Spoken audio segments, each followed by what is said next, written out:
में क्या बोला जाता है, बाप दादा कंबाइंड अलग नहीं करते हो, वो दो व्यक्तित्व एक साथ काम करते हैं। एक का पता नहीं होता है हमें, जब पता नहीं होता है तो नीचे वाला अपनी मन मर्जी के हिसाब से काम करता है। जब मन मर्जी के हिसाब से काम करता है तो क्या होता है, अधोमुखी मन काम करता है। संसार जो है फैलता है, विस्तारित होता है, सार रूप में नहीं होता है।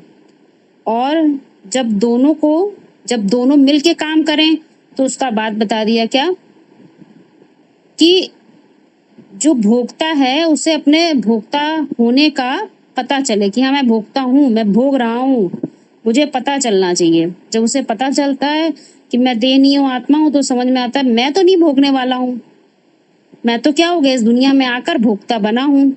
यदि अब दुनिया में मुझे दुख मिल रहा है तो मुझे अपने भोक्तापन को छोड़ना होगा। तो उसे अपने से अलग एक व्यक्तित्व का पता चलता है। तो अपने से अलग कौन है वो, तो उसका कनेक्शन क्या है, उसका कनेक्शन सत्य से होता है। गॉड इज ट्रुथ कहते हैं, ट्रुथ इज गॉड कहते हैं। तो उसका पता नहीं होगा तो क्या होता है, तीन कार्य होते हैं, जनरेटर, ऑपरेटर, डिस्ट्रक्टर। तो या तो वो स्थापना का कार्य करेगा, या तो पालना का, या तो विनाश का। तीनों ही कार्य नहीं कर सकता, क्योंकि जब हम इस दुनिया में होते हैं ना, काम कर रहे होते हैं, तो हम बंधे हुए होते हैं बहुत। एक ही काम कर सकते, तीनों नहीं कर सकते हैं, क्योंकि तीनों का पता ही नहीं होगा, क्योंकि तीनों कोई व्यक्ति काम नहीं करता है। कौन काम कर सकता है, जो इस ड्रामे से बाहर होगा। ड्रामे के अंदर होगा तो एक ही काम चल सकता है, तुम पालना करोगे, जो तुमने पैदा किया वो तुम पालना करने के लिए मजबूर हो, वो तुम छोड़ नहीं सकते उसको। और जो पैदा किया उसका तुम विनाश भी नहीं कर सकते हो। ठीक है। ठीक ठीक है। तो फिर अब क्या, दूसरा कौन सा पार्ट हो गया, टीचर और सदगुरु का। तो टीचर का मतलब है टीच करना। अब टीच करने के लिए खास बात क्या, दो व्यक्तित्व बताएगा, अर्जुन भी चाहिए और एक ईश्वर भी चाहिए।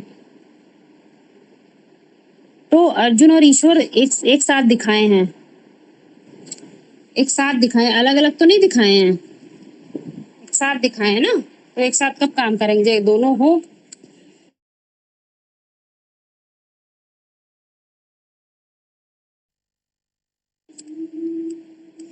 तो वो दोनों व्यक्तित्व कौन है, जब हमें उनका पता होगा तो ही तो वो काम करेंगे। वो दोनों व्यक्तित्व कौन हुए, कृष्ण और अर्जुन। तो वो दोनों व्यक्तित्व कब काम करते हैं, जब उनका पता हो। मतलब अर्जुन को अपने अर्जुन होने का पता होना चाहिए, तो तभी वो टीचर काम करेगा। स्टूडेंट काम ही ना करे, स्टूडेंट का व्यक्तित्व ना हो तो क्या टीचर काम करेगा, नहीं काम करेगा। स्टूडेंट कहे मैं स्टूडेंट हूँ, तो तुम किस बात के स्टूडेंट हो, टीचर है नहीं कोई तुम्हारा। तो ये दो व्यक्तित्व साथ साथ काम करेंगे। फिर तीसरा रोल बताया सदगुरु का। शिष्य ही ना हो तो सदगुरु काम नहीं करेगा। लेकिन सदगुरु की खास बात क्या है, सत्य है वहां पर, सत्य ही गाइड करता है। उस सत्य का तुम्हें पता ही ना हो, तुम्हें कॉन्शियसनेस ना हो, तो वो गाइड भी कैसे करें। मान लो तुम्हें पता भी चल गया, तुम्हें पता भी तो चल गया, लेकिन तुम शिष्य नहीं हो परफेक्ट। परफेक्ट शिष्य की क्या निशानी बताई गई है, कई बार आप लोगों को उदाहरण दिया है। वो चार समिधा लेके जाता है, वो सूखी हुई लकड़ी लेके जाता है, जो ये बात रिप्रेजेंट करती है मैं जलने के लिए तैयार हूँ। यदि वो अपने अंदर कुछ ना कुछ अभी लेके जा रहा है पुराना, अभी वो सूखा नहीं है पूरा, उसमें अभी अपना कोई ना कोई भान है, जलने के लिए तैयार नहीं है, तो क्या कहेंगे, वो यज्ञ में स्वाहा नहीं होगा। जब तुम पूरी तरह स्वाहा ही नहीं होगे तो धुआं तो उठेगा, और धुआं उठेगा, पूरी अग्नि नहीं निकलेगी, योग अग्नि सही से होगी नहीं, तो क्लैरिटी नहीं आएगी बुद्धि में, तो सत्य कहाँ से गाइड करेगा। क्योंकि शिष्य जब तक तैयार नहीं होता तब तक गुरु प्रकट नहीं हो सकता। अर्थात वो सदगुरु और शिष्य का रोल है। तो यहाँ पर तीनों ही व्यक्तित्व एक साथ काम करते हैं, बस हमें समझना है।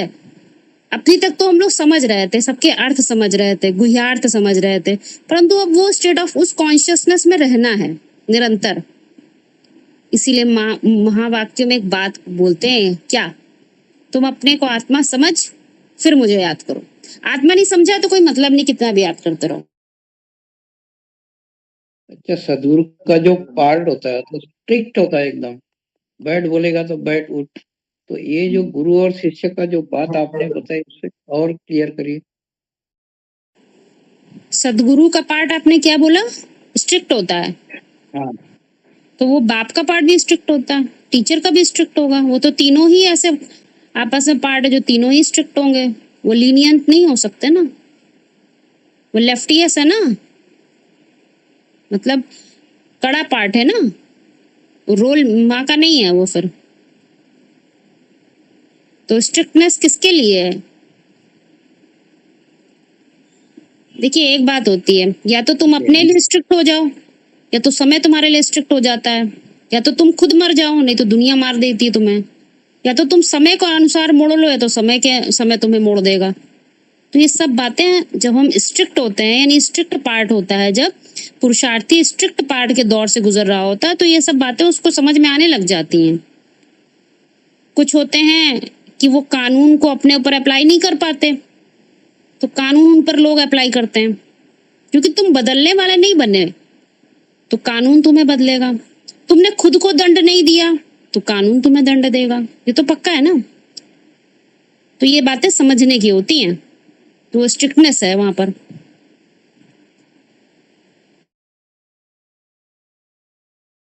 हाँ जी।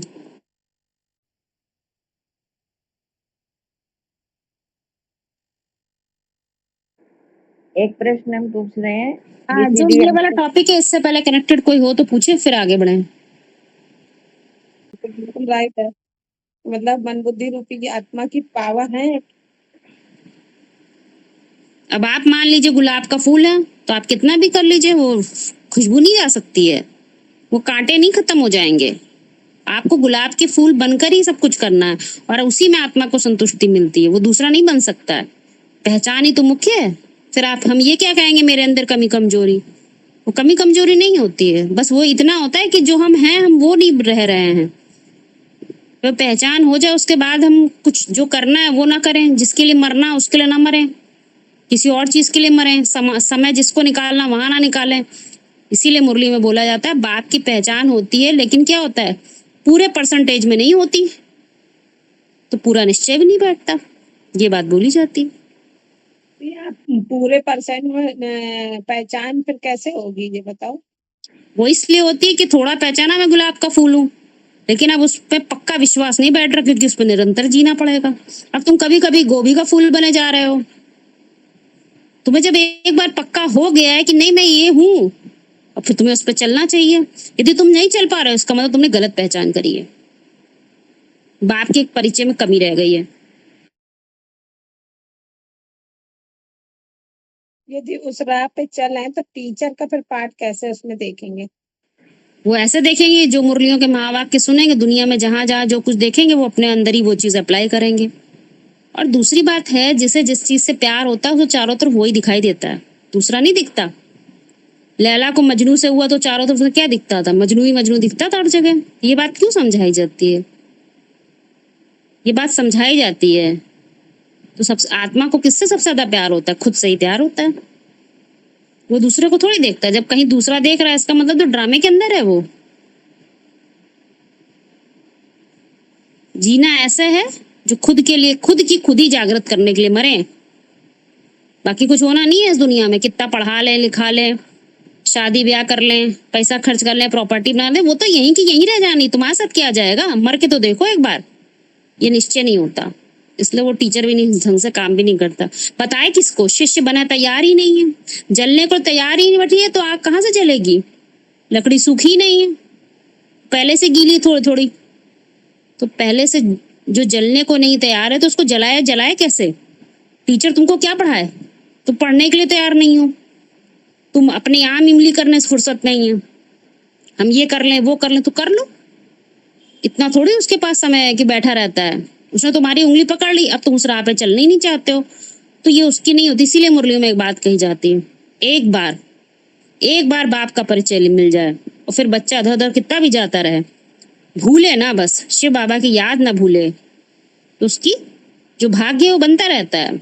यदि एक बार पहचान के फिर उसने श्रीमत को फॉलो नहीं किया, तो क्या होता है? जैसे बच्चे का बाप से हाथ छूट जाता है।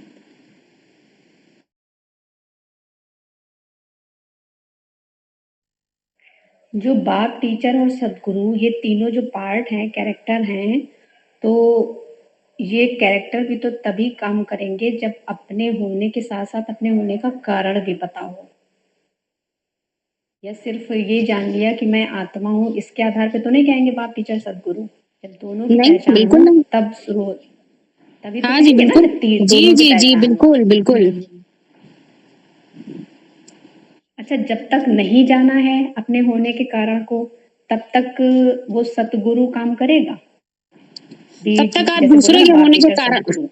जब तक आपने अपने होने के कारण को नहीं जाना है, तब तक आप दूसरे के होने के कारण में ढूंढ रहे हो, तभी पता नहीं कर पा रहे। दूसरा मतलब आप जो इस दुनिया में है, वो उसको नाम रूप से, वो आप अलग व्यक्तित्व हो ना। दो व्यक्तित्व काम करते हैं, एक ड्रामा के अंदर होता है जो इस दुनिया में जीता है, पर वो आप नहीं हो ना, तभी तो दुख का अनुभव कर रहे हो। तो उसके लिए हम मर रहे हैं, इसीलिए उसका परिचय नहीं मिल पाता। तब तक हम जान रहे हैं, कह रहे हैं हम आत्मा है, परंतु जानने से क्या होता? तुमने समझा थोड़ी है।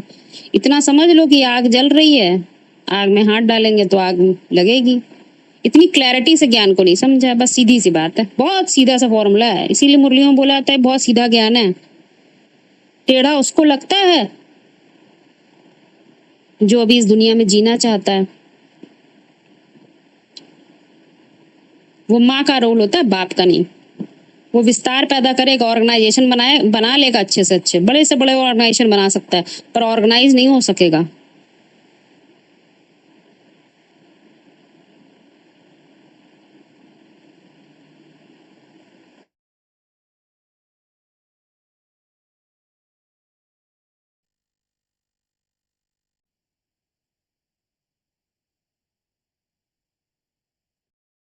ठीक है, अगला प्रश्न करें। मान लीजिए कोई पुरुषार्थी है, उसे समझ में आ गया कि मैं गुलाब का फूल हूं। अब गुलाब के फूल हो तो कुछ पैदाइश भी करने की क्षमता होगी। तो दुनिया में पैदाइश करते हैं वो सत्व की शक्ति से करते हैं, वीर्य की शक्ति से होते हैं, वो स्थूल वीर्य की बात हो गई। परंतु यहाँ सूक्ष्मता में क्या है? वो ज्ञान वीर्य है, ज्ञान सत्व है। सत्य से जो हम सत्य अपने लिए बना लेते हैं वो सत्व हो जाता है। तुम हो तो तुम करोगे क्या उससे? तुम गुलाब के फूल होने से तुम क्या पैदा कर सकते हो? तुम्हारे अंदर कोई क्षमता है? क्या पैदाइश की है तुमने? कौन से संकल्पों का खून पैदा किया है? सूर्य के वंश के हो तो कौन से अंश से वंश पैदा करने की क्षमता रखते हो? दुनिया में दिखाई देता है ना। मुरलियों में एक बात बोलते हैं, सनातन धर्म प्रायः लोप हुआ, तो कहीं तो तुम्हें देखने को मिल रहा होगा, कुछ तो ऐसा होगा जो तुम्हें लग रहा होगा ये यदि मैंने आज खत्म नहीं किया, यदि इस अंश को मैंने नहीं संभाला तो ये वंश समाप्त हो जाएगा। तो देखेगा वो, इसी नजर को ही कहते हैं, इसी नजर की बलिहारी है क्या? तुम्हें सत्य को जानने से एक दृष्टि पैदा होती है। जब तुमने कहा आत्मा हूं, तो आत्मा के दृष्टिकोण, जब तुम दुनिया को देखते हो तो ये दुनिया नहीं दिखाई देती जो दुनिया है। वो दृष्टिकोण बनने लग जाता है कि तुम वो देख रहे हो। यदि नहीं देख पा रहे हो इसका मतलब वो दृष्टिकोण नहीं पैदा हुआ है, क्योंकि अभी भी कहीं ना कहीं ड्रामे के अंदर चले जाते हो। तो वो दृष्टिकोण से हमें वो दिखता है कि आज जो दुनिया में हम बड़े आसानी से कह देते हैं, आज दुनिया में कोई ज्ञान नहीं सुनता, बड़े अच्छी से बहुत सीधी सीधी कह देते हैं वो मूर्ख हैं, वो ज्ञानी नहीं है, भक्ति मार्ग वाले। तुम क्या कह रहे हो? तुम तो बाप कह रहे हो अपने आप को। किस कारण से? तुम्हारी क्या, उनकी कौन सी जिम्मेदारी है? वो तो बेचारे पैदा हो गए, उनको पैदा करने का सत्व कौन था? कारण कहाँ से आया? तो तुमने नहीं पहचाना, उनकी क्या गलती है? तो तुम अपने अंदर में झांक के देखो कि कौन सा अंश दुनिया में फैला है। वो अंश गलत हो गया है, नारायण से नर बन गया है, नर नरक बनाता है। नारायण मतलब जो ज्ञान जल में रहने की अवस्था थी मन बुद्धि की, वो नर बन गई है। नर चिल्लाता है तो नरक बनाता है, तो नरक तो कोई और बना नहीं रहा होगा, नारायण ही लास्ट जन्म में नरक बनाता है। तो दूसरों में थोड़ी ढूंढेंगे, तो जिसने समझा होगा वो ढूंढता भी होगा, उसे वो अंश भी दिखाई देगा, वो वंशावली भी दिखाई देगी।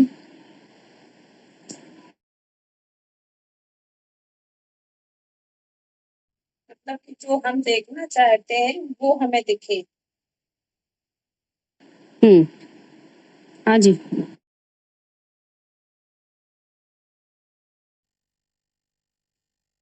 सतगुरु का मतलब जो सत्य के आधार पर जो हमारा रास्ता दिखाने वाला गुरु है, उस सत्य के आधार पर जो हम देख पा रहे हैं वही हमारा गुरु है। आप जो देख पा रही जरूरी वो करेक्ट हो, इसीलिए तीनों ही रोल हैं, बाप, टीचर, सदगुरु। हाँ, तो जो हम देख एक पा रहे हैं वो जो हम देखना चाहते हैं वो हम्म सत्य के आधार पर ही तो देखना चाह रहे हैं। तो यदि असत्य हमारे कहाँ से आ पास गया? आप बार बार जब बोल रहे हो सत्य के आधार पे, तो असत्य रहा ही कहाँ? जब बीज को पहचान लिया तो उसी के आधार पे तो देखोगे। वो हाँ, सत्य क्या, हाँ वो तो रहा ही रहा, वो तो है ही है। इसीलिए पहले सदगुरु थोड़ी कह दिया है, पहले बाप, फिर टीचर, फिर सदगुरु है। हाँ, हाँ,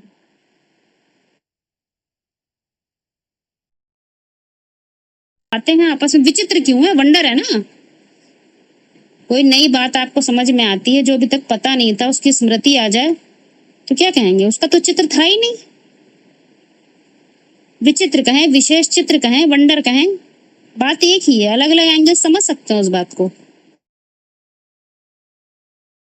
अच्छा दीदी, प्रेजेंट में भी प्रारब्ध का कनेक्शन संगम में भी पुरुषार्थ से है? क्वेश्चन रिपीट करें। हम कह रहे हैं अभी प्रेजेंट में जो प्रारब्ध का कनेक्शन है, क्या वो संगम में भी पुरुषार्थ से है? प्रेजेंट में आप कहाँ हैं? आपकी कॉन्शियसनेस पर निर्भर करता है ना, आप कहाँ हो।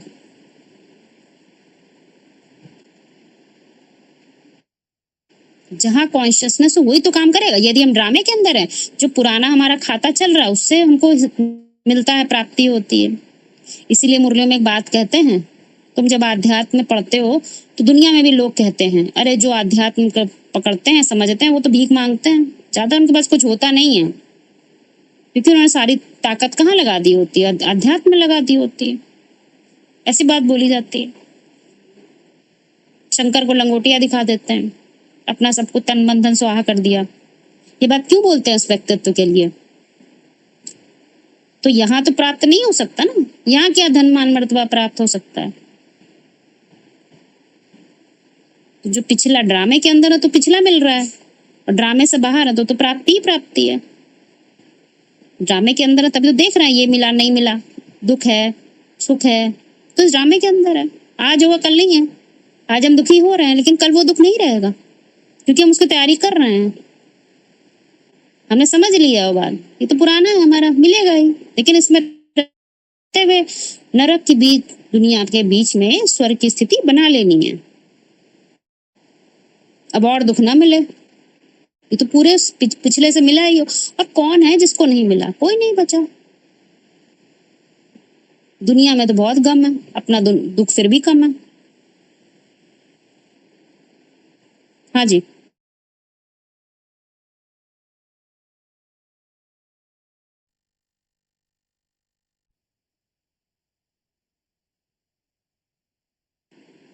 आगे बढ़ा जाए। आपका उत्तर क्लियर हुआ? हाँ, आगे करिए। ठीक ठीक ठीक ठीक, बढ़िया।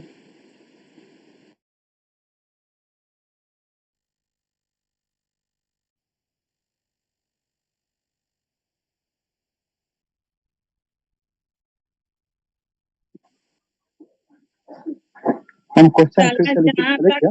जहाँ तक बात आती है कि कंचन काया की, तो ना शरीर के रहते ब्रह्मा कंचन काया बने, शरीर छोड़ दिए। फिर एडवांस में बोला गया है कि इस शरीर से स्वर्ग देखेंगे, कंचन काया भी बनेंगे, परंतु ये बात एडवांस में भी देखने में नहीं आती। क्या अर्थ है शरीरी स्वर्ग में जाने का और कंचन काया का? ये उन्होंने क्वेश्चन डाला है।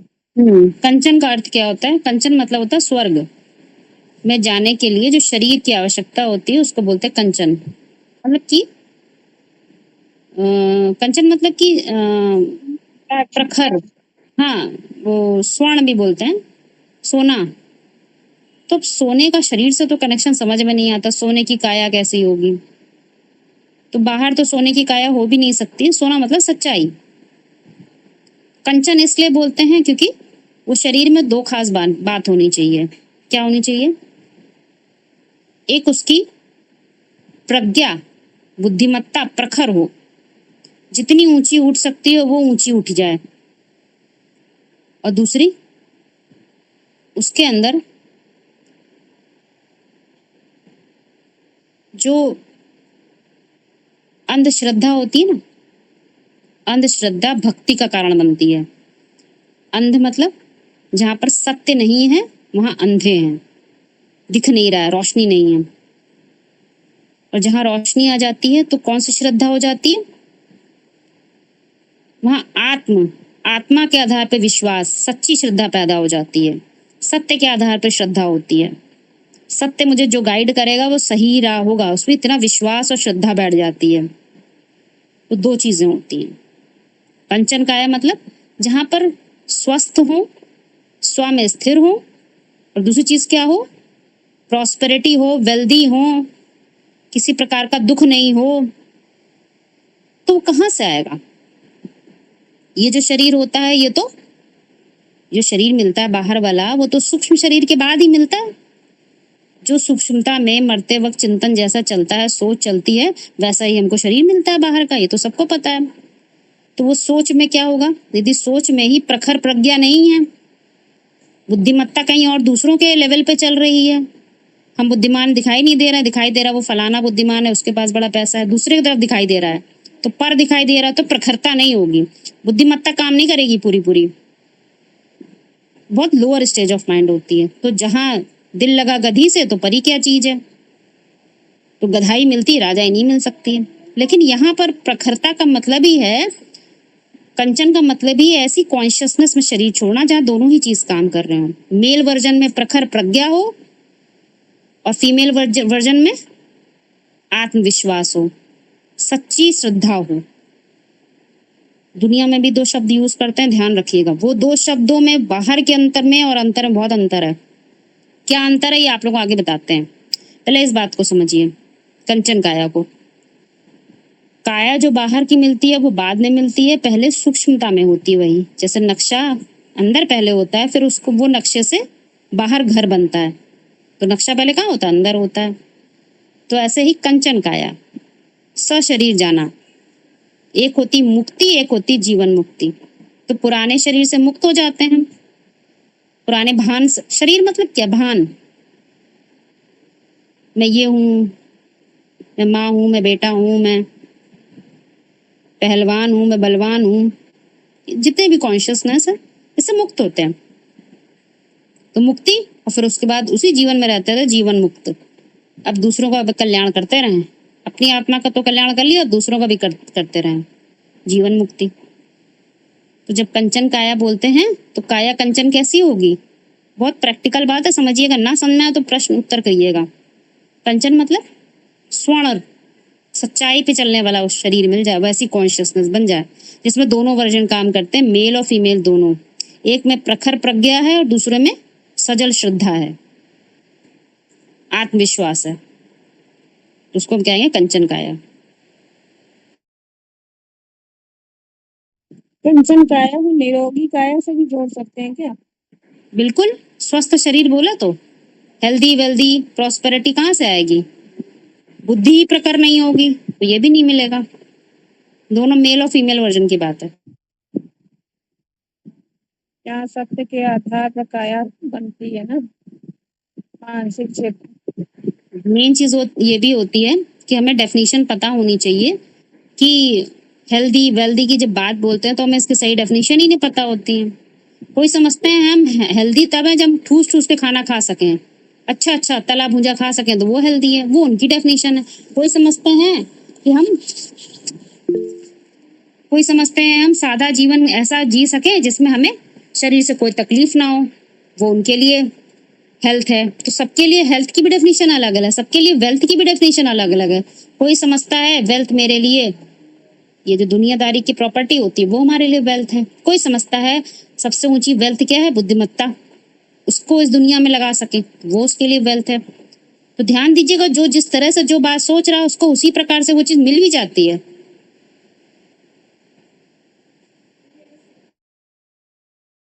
कंचन और काया ये जो बातें जोड़ी गई ना, तो कंचन तो एक माना एक पारदर्शिता हो गई, और काया का कैसे समझा जाए? काया मतलब आपका शरीर, मुकर्रर अर्थ के आधार पे जिएंगे तो हमेशा कायम रहेगा वो शरीर, कॉन्शियसनेस, क्योंकि वो अविनाशी ज्ञान के आधार पर है। और जो टेम्परेरी रथ है, जो आज ज्ञान है कल नहीं रहेगा, और टेम्परेरी रथ के आधार पे कोई चीज सोचेंगे तो वो तो शरीर भी मिलेगा, तो टेम्परेरी।